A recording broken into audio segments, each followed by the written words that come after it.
Jangan lupa subscribe YouTube channel Metro TV News dan pastikan untuk menyalakan lonceng notifikasinya. Pemirsa, Presiden Joko Widodo menunjukkan kegeraman saat kebijakan karantina dipermainkan. Padahal, ibarat dalam situasi perang, karantina menjadi benteng penghadang. Karena membiarkan karantina bobol dengan sengaja, sama artinya mempersilahkan corona untuk menjajah.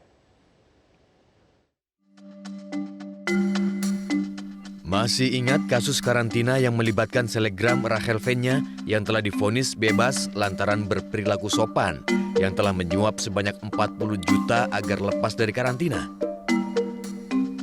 Lalu ada pula curhatan beberapa warga negara asing di media sosial karena mendapatkan hotel karantina yang tidak sesuai dengan ketentuan.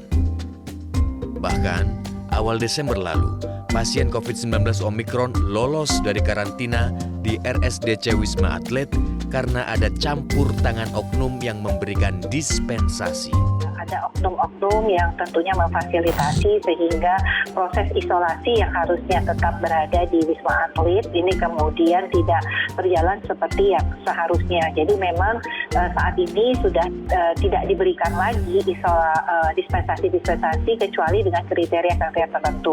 Awalnya memang dispensasi ini masih diberikan, terutama karena di aturan itu ada salah satunya kalau kemudian fasilitas untuk melakukan isolasi mandiri di rumah itu memungkinkan, sehingga inilah yang menjadi dasar mengapa kemudian salah satunya isolasi mandiri tadi bisa dilakukan di rumah, tidak berada pada pusat isolasi.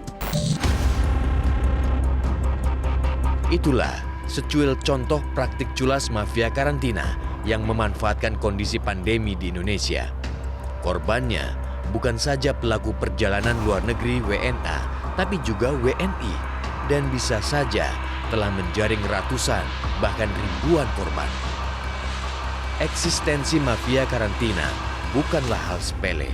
Wajar saja Presiden Jokowi memerintahkan Kapolri untuk mengusut tuntas praktik culas itu. Pembiaran mafia karantina tidak hanya merugikan pelaku perjalanan luar negeri, tapi juga merusak citra Indonesia di mata dunia. Selain Presiden Jokowi, Menteri Pariwisata dan Ekonomi Kreatif Sandiaga Uno juga mengaku mendapatkan banyak aduan adanya mafia karantina. Sampai kejadian yang mungkin dilakukan oleh segelintir oknum ini justru mencoreng wajah Indonesia yang sudah dikenal dunia sebagai negara yang sangat mengedepankan pengendalian pandemi COVID-19. Malah berbagai negara sudah menyatakan apa yang kita lakukan sebagai best practice, termasuk juga tentang kebijakan karantina yang sudah kami lakukan. Menindaklanjuti perintah Presiden Jokowi, Mabes Polri membentuk tim khusus untuk mengusut tuntas mafia karantina. Tim yang sudah dibentuk oleh Bapak Kapolri akan menindak tegas siapapun yang terlibat terkait menyangkut masalah pelanggaran kekarantinaan. Karena ini menyangkut masalah kepercayaan dunia internasional di Indonesia. Bahwa untuk sistem kekarantinaan di Indonesia harus berjalan dengan baik. Dari mulai kedatangan sampai dengan proses, nanti pemantauan oleh monitoring aplikasi presisi yang sudah diresmikan oleh Bapak Kapolri, sampai menuju ke lokasi hotel yang ditunjuk untuk melaksanakan karantina. Itu harus diperketat ya semuanya. Dan Polri sudah pernah melakukan penindakan ya terhadap oknum-oknum yang terlibat langsung di dalam penyalahgunaan karantinaan. Khususnya Polda Metro Jaya sudah melakukan penindakan. Dan ini tentunya juga akan terus kita lakukan secara bersama-sama untuk melakukan dan memitigasi pelanggaran-pelanggaran kekarantinaan yang dilakukan oleh oknum tertentu. Lantas mengapa praktik mafia karantina masih terus terjadi? Tidak bisa dipungkiri, keberadaan mafia karantina tetap eksis juga lantaran ada pelaku perjalanan yang menginginkan jalan pintas demi menghindari karantina. Temuan lainnya masih perlu adanya kesadaran yang tinggi baik bagi pihak pengawas maupun masyarakat umum untuk betul-betul mematuhi aturan agar peluang kecurangan dapat diminimalisir dengan optimal.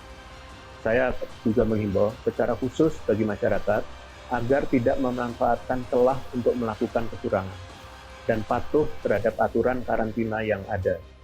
Peraturan karantina dibuat dengan penuh pertimbangan demi kesehatan dan keselamatan seluruh elemen masyarakat.